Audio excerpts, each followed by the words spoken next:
नमस्कार दोस्तों, मैं विकास आप सभी को अपने YouTube चैनल पे स्वागत करते हैं। बात ये है दोस्त कि बहुत सारे लड़के बोलते हैं कि YouTube पे सर जी पढ़ाइए, YouTube पे जो है और भी क्लास लीजिए। क्लास तो चलता है डेली रेगुलर बेसिस पे, एक दो क्लास जो है देते ही हैं अभी हर सिविल कोड के लिए। लेकिन क्या है ना दोस्त कि हम पेड कोर्स में या पेड बैच में इतना ज़्यादा मेहनत करते और कराते हैं कि हमको बहुत कम टाइम मिलता है अलग से जो है कुछ करने को। और हम सिंगल हैं, सिंगल बोले तो मतलब न मेरा कोई टीम है, न मेरा कोई ये नहीं है कि हम पूरे और भी कुछ है मेरे साथ, वैसा कुछ नहीं है। तो जीवन में खाने पीने और कुछ पॉकेट खर्च ये सब भी चाहिए होता है। ऐसा नहीं है कि सिर्फ और यूट्यूब उतना कुछ देता नहीं है, आप लोग समझ रहे होंगे इस चीज़ को।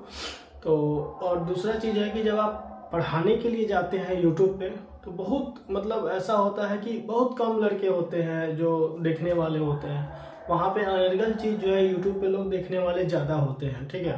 तो जब आप अच्छा कंटेंट ला करके देते हैं तो वहाँ सपोर्ट नहीं मिल पाता है, मतलब क्लियरली आपको बता रहे हैं, ठीक है ना।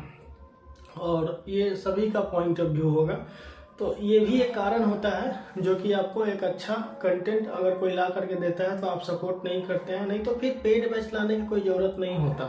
पेड बैच में अगर आपका 50 से 60 लड़का भी आता है तो समझिए कि वो पॉकेट खर्च या कुछ ऐसा होता है जो निकल जाता है। क्योंकि मेहनत अगर करते हैं तो उसका अगर कुछ मेहनताना नहीं मिलता है तो फिर कोई मतलब नहीं होता है, आपको इंटरेस्ट नहीं आएगा काम करने में, या ठीक है। और आपको भी इंटरेस्ट नहीं आएगा कि आप फ्री में जब पढ़ते हैं ना तो वो एक फीलिंग जो वो एक अंदर से जो इंटरेस्ट होता है ना वो नहीं आ पाता है। उसमें थोड़ा सा एफर्ट, जैसे ज़्यादा तो कुछ लेते नहीं है, बहुत कम पेमेंट में जो है हम लोग काम करते हैं और बहुत अच्छे से एक एक पॉइंट पे मेहनत करते हैं, ठीक है। एक एक पॉइंट पे मेहनत करते हैं और लड़कों से कराते हैं एक एक टॉपिक पे। जैसे मान लेते हैं कि अगर एग्जाम में पूछ रहा है सेंटेंस बनाने के लिए तो भाई सेंटेंस पे बहुत काम कराते हैं, ठीक है। उसके बाद आपको जो चीज एग्जाम में पूछता है एक एक पॉइंट उस पर जो अच्छे से काम कराते हैं। तो ये पेड बैच में पॉसिबल है। और जैसे यूट्यूब पे क्या है ना कि वो कंटेंट उस लेवल का जो है ना सपोर्ट नहीं मिलता है जब आप उस तरह से पढ़ाते हैं तो। और पढ़ाने में भाई मेहनत होता है, उसके पीछे मेहनत लगता है, उसके पीछे और वर्क लगता है। तो ये सब भी एक बहुत बड़ा रीजन होता है, ठीक है। और कोई बात नहीं है भाई।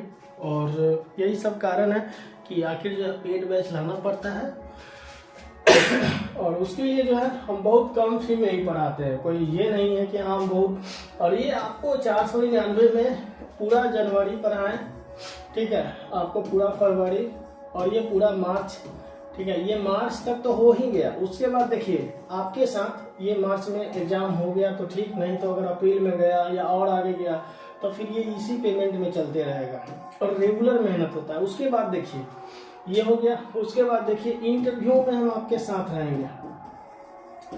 इंटरव्यू पूरा जितना दिन जितना जो है इंटरव्यू में कम से कम 1 महीना जरूर क्लास चलेगा। तो ये इसी पेमेंट में है भाई, अलग से कुछ नहीं है। दूसरा चीज देखिए, जो लड़के मेरे साथ पीटी में जुड़े थे प्रीलिम्स एग्जाम में, ठीक है, तो वो पीटी यानी कि पिछले 1 साल से उन लोगों को 200 में हम बैच जो है दिए थे, 200 रुपया में, और वो अभी तक उसी पैसा में पीटी कराए, मेंस, अभी इंटरव्यू भी उसी पैसा में कराएंगे। तो ऐसा नहीं है कि हम बहुत ज़्यादा जो है ले लेते हैं, ठीक है। तो वही चीज़ है भाई, जैसा है वैसा हम आपको स्पष्ट बताते हैं, क्लियर बताते हैं। आपको जैसा लगे नीचे कमेंट जरूर कीजिएगा कि हाँ क्या है नहीं है। तो यही सब रीज़न है भाई, और कुछ कारण नहीं है। तो आप लोग भी ज्वाइन कर सकते हैं। और बहुत आपको जो है दूसरा चीज़, एक चीज़ और बताते हैं, जो आप YouTube पे ओपनली जब पढ़ाते हैं तो अगर मान लेते हैं 50 बच्चे पढ़ने वाले होते हैं तो उसमें 10-20 बच्चे ऐसे आ जाते हैं जो आपके क्लासेस को डिस्टर्ब करने आते हैं, ठीक है। तो ऐसे में भी बहुत सारे लड़के को जो है डिस्टर्ब होता है, तो थोड़ा सा वहाँ भी जो है प्रॉब्लम होने लगता है, ठीक है। लेकिन जब आप पेड बैच में पढ़ाते हैं तो ऐसा कुछ कोई डिस्टर्बेंस देखने को नहीं मिलता है। वहाँ क्लियरली एकदम हर तरह से आज़ादी से जो है पूरी मस्ती में जो है आप काम कर सकते हैं, कहीं कोई प्रॉब्लम नहीं होता है, ठीक है। तो ये सब रीजन से हो सकता है कि कोई दूसरा आपको टीचर्स ऐसा ना बताया हो, ना बताता हो, उन लोग का अपना मत ठीक है ना। तो मेरे साथ जो प्रॉब्लम या जो परेशानी होता है वो आपके साथ क्लियर रखते हैं, बाकी जो है सो आपको पता ही है। चलिए दोस्त, धन्यवाद।